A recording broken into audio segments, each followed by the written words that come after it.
Implementasi Pancasila dalam bidang politik.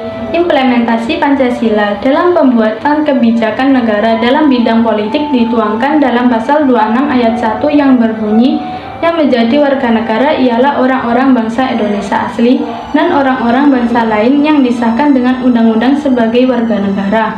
Pasal 26 ayat 2 yang berbunyi, penduduk ialah warga negara Indonesia dan orang asing yang bertempat tinggal di Indonesia. Pasal 27 ayat 1 yang berbunyi, segala warga negara bersamaan kedudukannya di dalam hukum dan pemerintahan dan wajib menjunjung hukum dan pemerintahan itu dengan tidak ada kecualinya. Dan pasal 28A, 28C yang berbunyi, ini membahas tentang hak asasi manusia, mulai dari hak hidup, hak berkreasi, dan hak-hak lainnya secara umum. Pasal-pasal tersebut adalah penjabaran dari pokok-pokok pikiran kedaulatan rakyat dan kemanusiaan yang adil dan beradab, yang masing-masing merupakan pancaran dari sila keempat dan kedua Pancasila. Maka, pembuatan kebijakan negara dalam bidang politik harus berdasar pada manusia yang merupakan subjek pendukung Pancasila. Manusia adalah subjek negara, dan oleh karena itu, politik negara harus berdasar dan merealisasikan harkat dan martabat manusia di dalamnya. Hal ini dimaksudkan agar sistem politik negara dapat menjamin hak-hak asasi manusia. Dengan kata lain, pembuatan kebijakan negara dalam bidang politik di Indonesia harus memperhatikan rakyat yang merupakan pemegang kekuasaan atau kedaulatan berada di tangan rakyat. Selain itu, sistem politik yang dikembangkan adalah sistem yang memperhatikan Pancasila sebagai dasar-dasar moral politik. Implementasi Pancasila dalam bidang ekonomi. Implementasi Pancasila dalam pembuatan kebijakan negara dalam bidang ekonomi dituangkan dalam pasal 27 ayat 2 yang berbunyi, tiap-tiap warga negara berhak atas pekerjaan dan penghidupan yang layak bagi kemanusiaan. Pasal 33 ayat 1 yang berbunyi, perekonomian disusun sebagai usaha bersama berdasar atas asas kekeluargaan. Pasal 34 ayat 2 yang berbunyi, negara mengembangkan sistem jaminan sosial bagi seluruh rakyat dan memberdayakan masyarakat yang lemah dan tidak mampu sesuai dengan martabat kemanusiaan. Pasal-pasal tersebut adalah penjabaran dari pokok-pokok pikiran kedaulatan rakyat dan keadilan sosial yang masing-masing merupakan pancaran dari sila keempat dan sila kelima Pancasila. Maka, pembuatan kebijakan negara dalam bidang ekonomi di Indonesia dimaksudkan untuk menciptakan sistem perekonomian yang bertumbuh pada kepentingan rakyat dan berkeadilan. Kemudian, implementasi Pancasila dalam pembuatan kebijakan negara dalam bidang sosial dan budaya. Pengembangan sosial budaya pada masa reformasi ini, kita harus mengangkat nilai-nilai yang dimiliki bangsa Indonesia sebagai dasar nilai, yaitu nilai-nilai Pancasila itu sendiri. Dalam prinsip etika Pancasila, pada hakikatnya bersifat humanistik, yaitu artinya nilai-nilai Pancasila mendasarkan pada nilai yang bersumber pada harkat dan martabat manusia sebagai makhluk yang berbudaya. Implementasi Pancasila dalam pembuatan kebijakan negara dalam bidang sosial dan budaya dituangkan dalam beberapa pasal, yaitu yang pertama pasal 29 ayat 1 yang berbunyi, negara berdasar atas ketuhanan yang Maha Esa.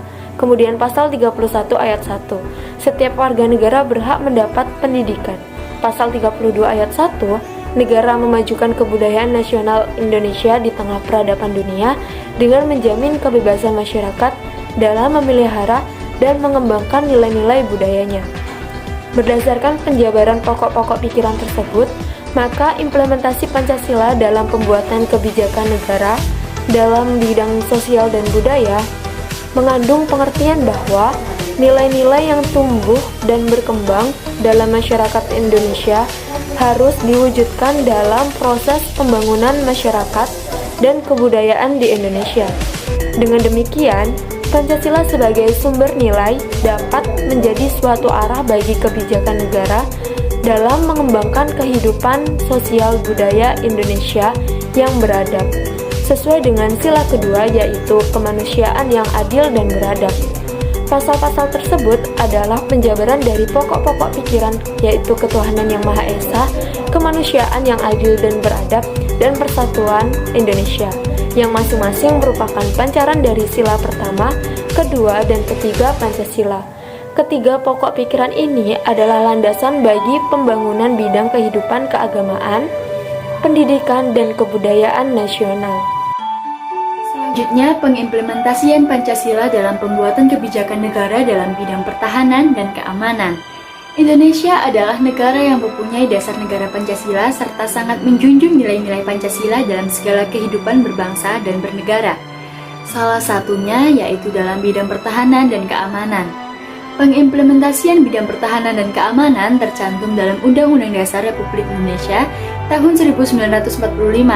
Hal tersebut dituangkan dalam pasal 27 ayat 3 yang berbunyi, setiap warga negara berhak dan wajib ikut serta dalam upaya pembelaan negara. Selain dalam pasal tersebut, juga dituangkan dalam pasal 30 ayat 1 hingga 5. Pasal-pasal yang telah disebutkan menjelaskan bahwasanya hal tersebut merupakan sebuah penjabaran dari pokok pikiran persatuan, yang mana pokok pikiran tersebut merupakan pancaran dari sila ketiga pada Pancasila. Hal ini menjadikan landasan bagi pembangunan dalam bidang pertahanan dan keamanan. Bidang pertahanan dan keamanan di Indonesia memiliki peran yang sangat penting guna mengamankan pembangunan nasional dari segala macam hambatan, ancaman, dan gangguan baik dari dalam maupun luar negeri. Pertahanan dan keamanan nasional bertumpu pada keterpaduan antara TNI, Polri, serta masyarakat dengan didukung oleh segenap kekayaan nasional dan kemampuan yang dimiliki oleh bangsa dan negara. Maka dalam pembuatan kebijakan negara pada bidang pertahanan dan keamanan harus diawali oleh kesadaran bahwasanya Indonesia merupakan negara hukum dan dalam pembuatannya tidak serta-merta berdasar pada kekuasaan, sehingga dapat menciptakan moralitas keamanan agar terhindar dari pelanggaran hak-hak asasi manusia. Namun, dalam pengimplementasian pertahanan dan keamanan di Indonesia dapat dibilang masih kurang. Terdapat berbagai permasalahan yang masih dihadapi hingga kini, seperti kesenjangan dan struktur pertahanan negara di wilayah perbatasan dan pulau terluar yang masih rawan, intensitas kejahatan yang semakin bervariasi dan semakin tinggi, rendahnya kepercayaan masyarakat terhadap aparat, dan keamanan data masyarakat dan informasi negara yang masih lemah, sehingga mudah untuk dibobol, dan lain sebagainya. Dengan sebuah kondisi yang seperti itu, pemerintah harus menekankan dan menambahkan basis pertahanan di wilayah rawan seperti pada perbatasan dan juga pulau terluar di Indonesia. Selain itu juga, pemerintah harus memperkuat jaringan sistem dan memproteksi data keamanan negara dengan lebih konkret dan rumit. Karena pada era globalisasi yang cenderung digitalisasi ini, kejahatan data sangat rawan untuk diserang, serta membangun sebuah kepercayaan dan sinergitas terhadap aparat seperti TNI, Polri dengan masyarakat adalah sebuah hal yang sangat penting dan menjadi keharusan.